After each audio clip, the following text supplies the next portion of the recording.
परम पूज्य स्वामी सर्वस्थानंद जी महाराज, पूज्य स्वामी आत्म श्रद्धानंद जी महाराज और सब मेरे साधु ब्रह्मचारी भाइयों,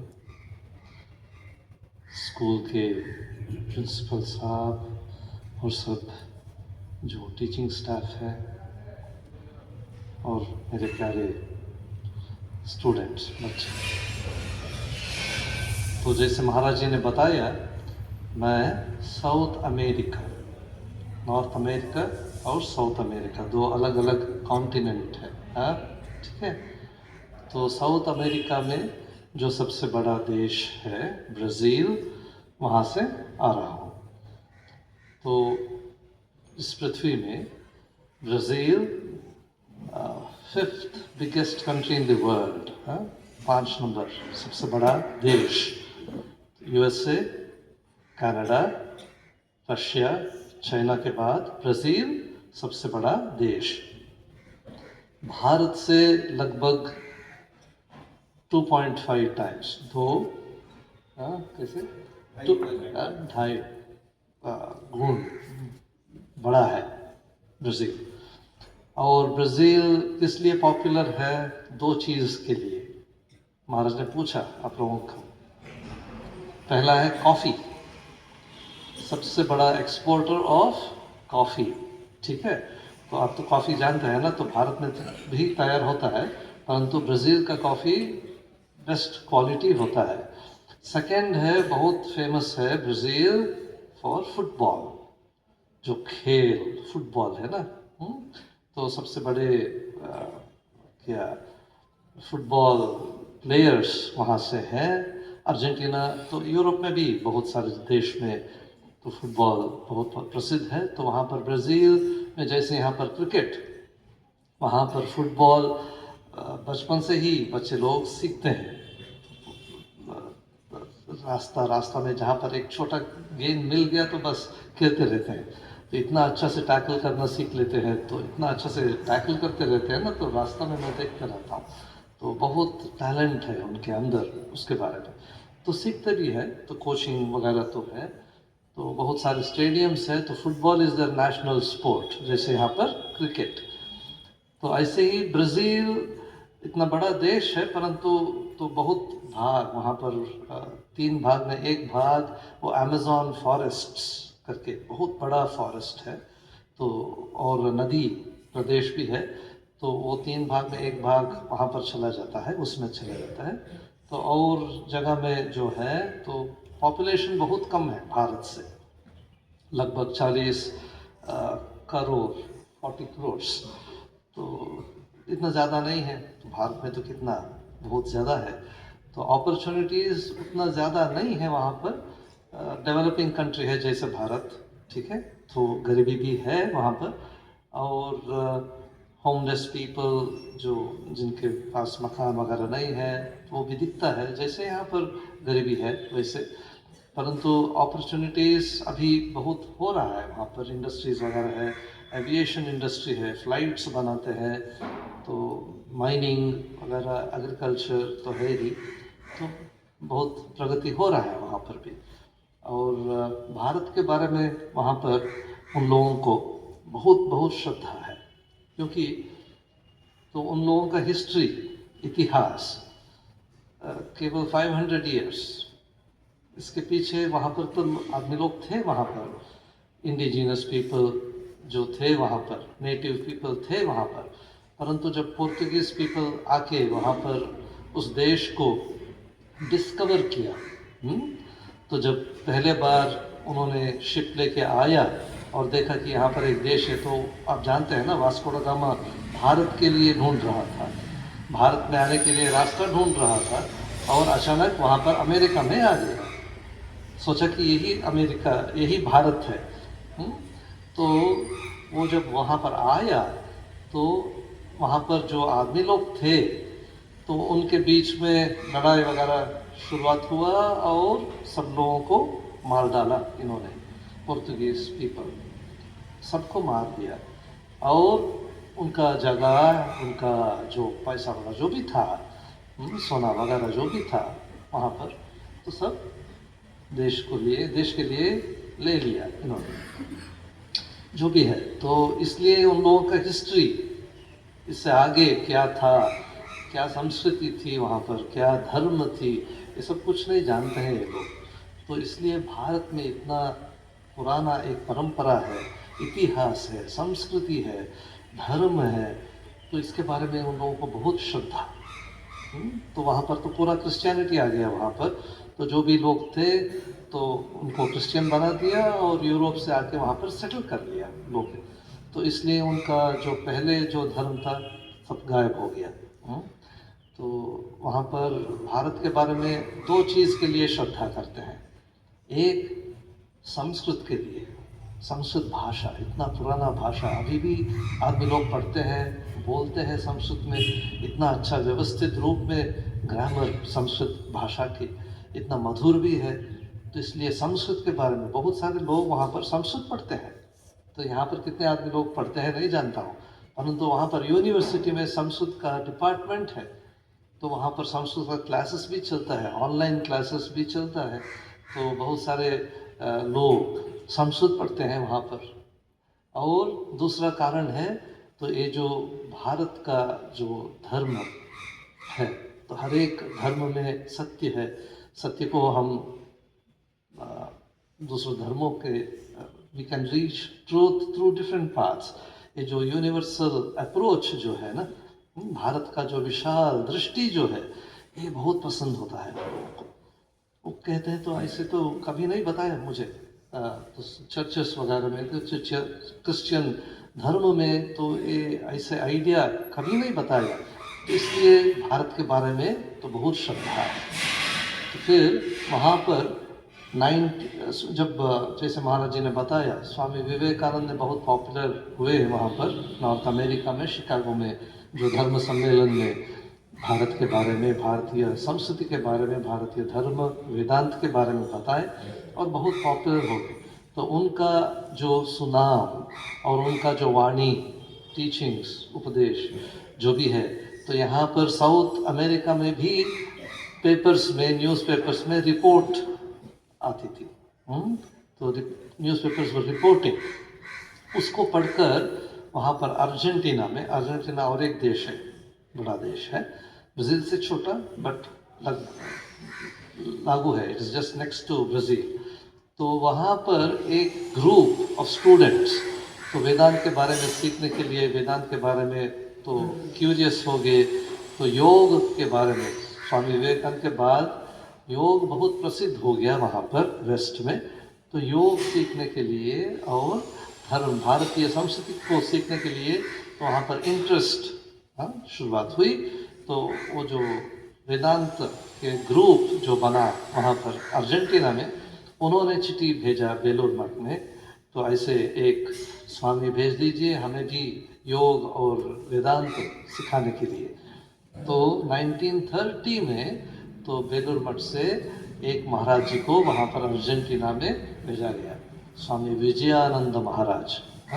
ठीक है, उन्होंने एक इंजीनियर थे तब, बहुत बड़े इंजीनियर थे, बहुत बुद्धिमान थे, बहुत अच्छे साधु भी थे, बहुत अच्छे बोल सकते थे। तो उन्होंने वहाँ पर अर्जेंटीना में स्पेनिश कहते हैं, सिर्फ ब्राज़ील में पोर्तुगीज़ कहते हैं और सब देश में स्पेनिश कहते हैं, स्पेन देश का भाषा। ठीक है, तो पोर्तुगीज़ पुर्तगाल देश का भाषा। ये सब तो आप ज्योग्राफी में शायद नाम सुना होगा ना, विभिन्न देशों का नाम। सो अर्जेंटीना में रहकर उन्होंने वो स्पेनिश भाषा सीख लिया और 20 साल के बाद उन्होंने ब्राज़ील में आना शुरुआत किया। तो यहाँ पर भी लेक्चर्स देते थे वेदांत के बारे में, श्री रामकृष्ण, श्रीमां शारदा देवी, विवेकानंद जी के वाणियों के बारे में। और यहाँ पर भी ग्रुप, डिवोटीज ग्रुप शुरुआत हुई। तो ऐसे शुरुआत हुआ स्वामी विजयानंद जी महाराज की प्रेरणा से शुरुआत हुआ। फिर दो बहुत अच्छे मिराकल्स कह सकते हैं, हो जैसे चमत्कार हुई वहाँ पर। ठीक है, मेरा हिंदी इतना अच्छा नहीं है क्योंकि हिंदी मेरा मातृभाषा नहीं है, परंतु कोशिश कर रहा हूँ। तो 2 miracles happened there। एक है एक आदमी एक जर्नलिस्ट था, ठीक है, पत्रकार, गरीब आदमी, इतना ज़्यादा पैसा वाला नहीं था वो। तो एक दिन सुबह, यंग आदमी था, एक दिन सुबह वो घर के बाहर एक छोटा सा तालाब जैसे था उसके घर के बाहर, तो बगीचा भी था, तो वहाँ पर बैठकर कॉफ़ी पी रहा था और कुछ काम कर रहा था, लिखने का काम कर रहा था। तो सुबह सुबह का समय, और वहाँ पर बैठकर वो सोच रहा है, कुछ पढ़ रहा है, तो अचानक उस पानी से, वो तालाब के पानी से एक आदमी उठा, ठीक है, विजन आ गया। तो इसको ये आदमी को पहचान में नहीं आया, कौन है ये आदमी, कपड़ा कैसा लग रहा है, तो वहाँ का देश का आदमी नहीं था वो, तो कैसे लग रहा है, तो वो स्तंभित हो गया, ये सरप्राइज, तो देख रहा था क्या हो रहा है। तो पानी से वो आदमी उठकर आके बताया, देखो यहाँ पर तो बहुत सारे गरीब बच्चे लोग हैं तुम्हारे आसपास, इन लोगों के लिए कुछ करो, कुछ सेवा करो, इनको शिक्षा दे। तो इन्होंने सोचा, अरे ये आदमी मुझे क्यों बोल रहा है, तो मेरा ऐसा पैसा वगैरह, मेरे पास इतना व्यवस्था नहीं है कि मैं गरीबों के लिए शिक्षा वगैरह दूँ।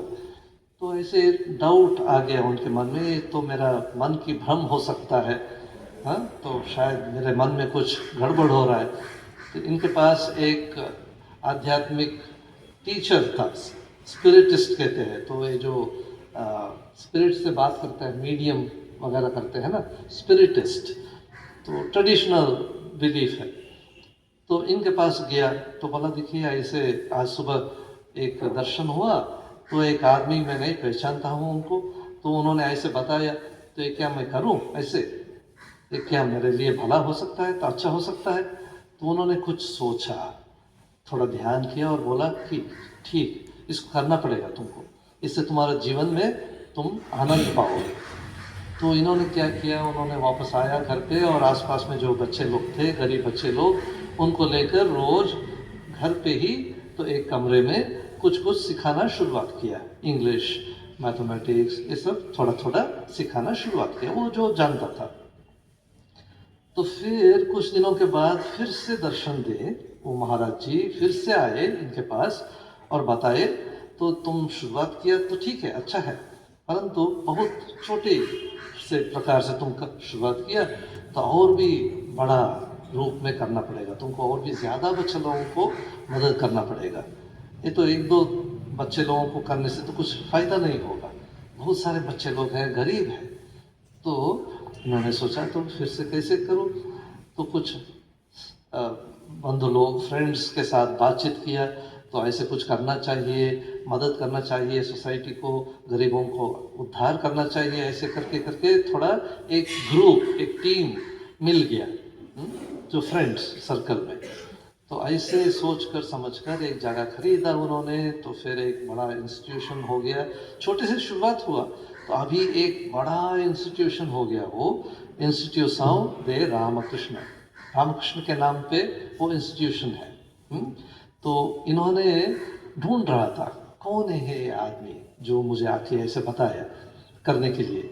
तो फिर उसका एक दोस्त पोर्तुगल से एक किताब भेजा उनको, क्रिसमस के गिफ्ट, क्रिसमस में ना गिफ्ट भेजते हैं, जैसे यहाँ पर दिवाली में देते हैं, तो वैसे। तो उस बुक, किताब था श्री रामकृष्ण के जीवनी। तो श्री रामकृष्ण के जीवनी ये शुरुआत किया पढ़ने में, और वहाँ पर एक नाम देखा, स्वामी ब्रह्मानंद और राखा, जो जिनका नाम पहले था राखा, तो तस्वीर भी था उसमें ब्रह्मानंद जी का, और देखा, अरे यही आदमी तो आ रहा था मेरे पास, 2 बार आया। तो ऐसे इन्होंने पहचान लिया कि ये रामकृष्ण के संत डिसाइपल थे, स्वामी ब्रह्मानंद जी। तो ऐसे इंस्टीट्यूशन दे रामकृष्ण करके एक बड़ा स्कूल, हॉस्टल भी है, वहाँ पर बच्चे बच्ची सब लोग पढ़ते हैं, स्कूल है, कॉलेज लेवल, एकदम नर्सरी से कॉलेज तक पूरा पढ़ाई वहाँ पर कर सकते हैं। तो और वोकेशनल ट्रेनिंग जिसको कहते हैं, प्रिंटिंग, कारपेंट्री, म्यूज़िक, फिर इंडस्ट्री, जैसे फेंसिंग, फेंसिंग का वायर्स वगैरह बनाना, तो फिर नूडल्स बनाते हैं, खाने का चीज़ भी बनाते हैं, तो उसको मार्केट करते हैं, तो फिर टेलरिंग वगैरह सिखाते हैं, तो बहुत सारे चीज़ वहाँ पर सिखाते हैं बच्चे लोगों को। तो इससे क्या होता है ना, बड़े बड़े इंडस्ट्रीज़ आके वहाँ पर बच्चे लोगों को मदद करते हैं, तो स्पॉन्सर करते हैं इंडस्ट्री से। तो जब ये बच्चे लोग पढ़ाई कर लेते हैं तो फिर ट्रेंड हो जाते हैं वहाँ पर, तो इनको इंडस्ट्रीज अब्जॉर्ब करते हैं, कैंपस इंटरव्यू वैसे करके ना अब्जॉर्ब करते हैं इनको। तो इसलिए तो बहुत सारे बच्चे लोगों को वहाँ पर काम भी मिल गया, एजुकेशन मिल गया। लगभग more than 20 to 30,000 students have passed out of that institute. It's still running. मैं गया हूँ वहाँ पर, बहुत बड़ा जगह, बहुत बड़ा कैंपस, बहुत सुंदर व्यवस्थित रूप में चलता है वहाँ पर। तो ये एक बात है। तो फिर ये जब हॉस्टल बनाया उन्होंने उस ड्राई जगह में, बड़ा जगह में जब हॉस्टल शुरुआत किया, तो बच्चे लोग जब ज़्यादा आने लगे वहाँ पर, तो पानी कम हो गया वहाँ पर, ज़्यादा पानी नहीं था वहाँ पर, थोड़ा ड्राई एरिया था। तो फिर जब पानी कम हो गया तो हॉस्टल चलाने में दिक्कत हो रहा था। तो फिर गवर्नमेंट से एक आदेश आया कि पानी नहीं है तो बच्चे लोगों का तकलीफ हो जाएगा, तो बस हॉस्टल को बंद करना पड़ेगा, इस इंस्टीट्यूशन को बंद करना पड़ेगा। तो फिर इनका मन में सोच आया, अरे ये महाराज जी आके मुझे बताया कि ऐसे सेवा करो, मैंने शुरुआत किया, फिर ऐसे तकलीफ आ रहा है, क्या करूँ। तो फिर से वो महाराज जी का दर्शन हुआ। उन्होंने बोला, देखो चिंता मत करो, ऐसे एक जगह दिखाया, तो इस जगह में तो बोरवेल लगा तो पानी मिल जाएगा। तो इन्होंने बोरवेल कंपनी को कांटेक्ट किया, तो बोरवेल शुरुआत किया। तो बोरवेल जब किया, तब एक बड़ा पत्थर आ गया वहाँ पर, जो कर रहे थे